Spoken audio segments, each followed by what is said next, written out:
आज हम ध्वनि तरंगों के व्यतिकरण के बारे में बात करेंगे। अपन मान लें कि समान आवृत्ति एवं नियत कालांतर की दो ध्वनि तरंगें, डेट मीन्स कला संबंध तरंगें जिसको अपन कहते हैं, एक्स एक्सिस की धनात्मक दिशा में v = ω/k वेग से संचरित हो रही हैं।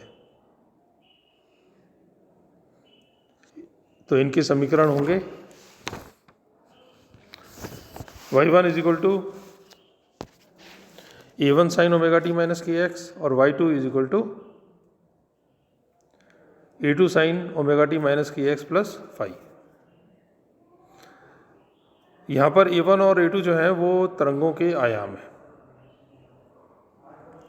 तो कल जैसे अपन ने सुपरपोजिशन ऑफ वेव्स में देखा था, अध्यारोपण के सिद्धांत से अपन कह सकते हैं कि परिणामी विस्थापन जो होगा y = y1 प्लस y2। यहाँ y1 का मान है a1 sin ωt - kx plus a2 ωt - kx plus phi. अपन यदि ωt - kx को थीटा मान लें तो y का मान हो जाएगा a1 sin theta plus a2 sin theta plus phi. This is equal to a1 sin theta plus a2 sin theta cos phi plus cos theta sin phi. या इसको अपन लिख सकते हैं a1 plus a2 cos phi sin theta plus a2 sin theta sin phi cos theta. यहाँ पर मान लें कि a1 plus a2 cos phi is equal to r cos delta और a2 sin phi is equal to r sin delta, जहाँ पर r और delta जो है वो अननोन क्वांटिटी मतलब राशि है।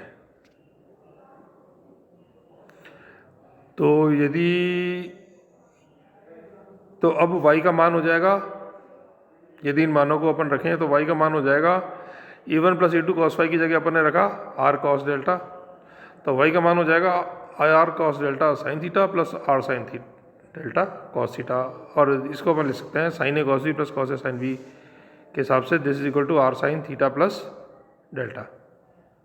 और यदि अब इसमें थीटा का मान भी रख दें तो परिणामी तरंग का समीकरण होगा y = r sin ωt - kx plus delta.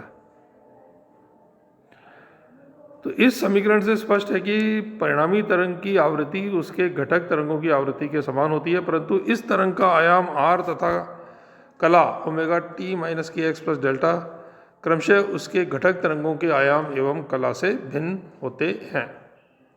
आयाम r तथा कालांतर डेल्टा का मान भी अपन ज्ञात कर सकते हैं। अब यदि इक्वेशन नंबर 1 और 2 को यदि अपन वर्ग करके जोड़ दें तो अपने पास इक्वेशन बनेगी r² cos² del plus sin² del is equal to a1 plus a2 cos phi का whole square plus a2² sin 2 phi. या मैं लिख सकता हूँ r² is equal to a1² plus a2² plus 2a1 a2 cos phi, या r is equal to √ऑफ a1² plus a2² plus 2a1 a2 cos phi.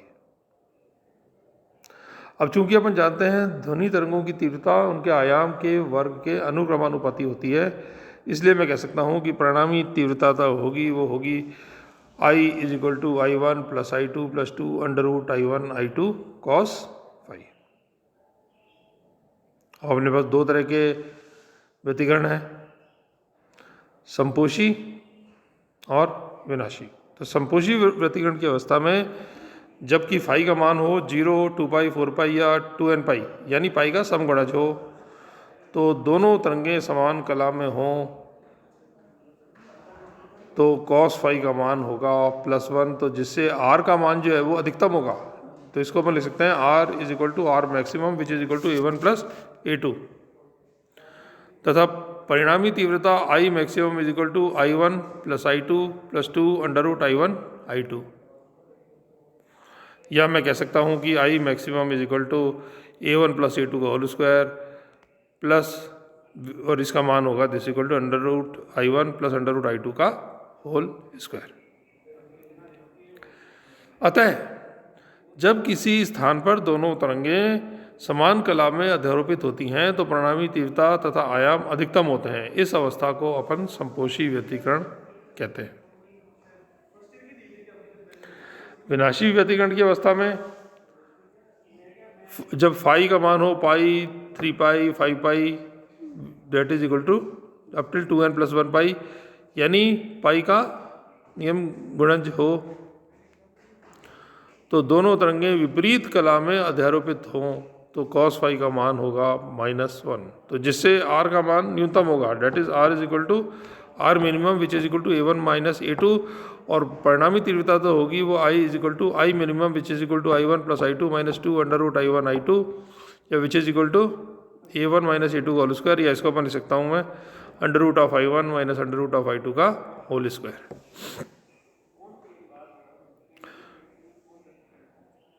तो जब किसी स्थान पर दोनों तरंगें विपरीत कला में अध्यारोपित होती हैं तो उस स्थान पर परिणामी तीव्रता तथा आयाम न्यूनतम होते हैं। इस अवस्था को विनाशी व्यतिकरण कहते हैं। जब दोनों तरंगों का आयाम समान हो तो मैं कह सकता हूँ a1 is equal to a2 which is equal to a, मान लिया मैंने दोनों, अगर तो दोनों का आयाम मान लिया मैंने a है, तो संपोषी व्यतिकरण की अवस्था में परिणामी आयाम जो होगा वो होगा r maximum which is equal to 2a, और तीव्रता I maximum is equal to 4a²। और विनाशी व्यतिकरण की अवस्था पर परिणामी आयाम होगा r minimum is equal to 0 और तीव्रता भी होगी I minimum is equal to 0। इस प्रकार हम देखते हैं कि ध्वनि का उच्चिष्ट तथा निम्निष्ट मैक्सिमा और मिनिमा दोनों कालांतर पर निर्भर करता है। व्यतिकरण प्रक्रिया में ऊर्जा नष्ट नहीं होती है, परिणामी तरंग से ऊर्जा का पुनर्वितरण हो जाता है। संपोषी व्यतिकरण के स्थान पर ऊर्जा अधिकतम तथा विनाशी व्यतिकरण के स्थान पर ऊर्जा न्यूनतम हो जाती है, परंतु तरंगों की कुल ऊर्जा में व्यतिकरण से कोई परिवर्तन नहीं होता है। ये मोस्ट इंपॉर्टेंट चीज़ है कि कुल ऊर्जा में कोई परिवर्तन नहीं होता है। अब स्थायी व्यतिकरण के लिए प्रतिबंध देखें कौन कौन से हैं।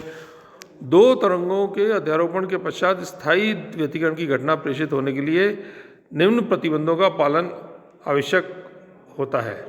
पहला, दोनों तरंगों की आवृत्ति समान होनी चाहिए, अर्थात आवर्तकाल तथा तरंगदैर्घ्य समान होना चाहिए। दोनों तरंगें एक ही दिशा में संतुलित होनी चाहिए एवं अध्यारोपित क्षेत्र से एक साथ पारित होनी चाहिए। तीसरा, तरंगों में कालांतर समय पर निर्भर नहीं होना चाहिए, यानी समान आवृत्ति व नियत कालांतर की ऐसी तरंगें कला संबंध तरंगें कहलाती हैं। चौथा, अधिक स्पष्ट व्यतिकरण के लिए दोनों तरंगों का आयाम समान होना चाहिए। यह प्रतिबंध व्यतिकरण के लिए आवश्यक प्रतिबंध नहीं है। That's all.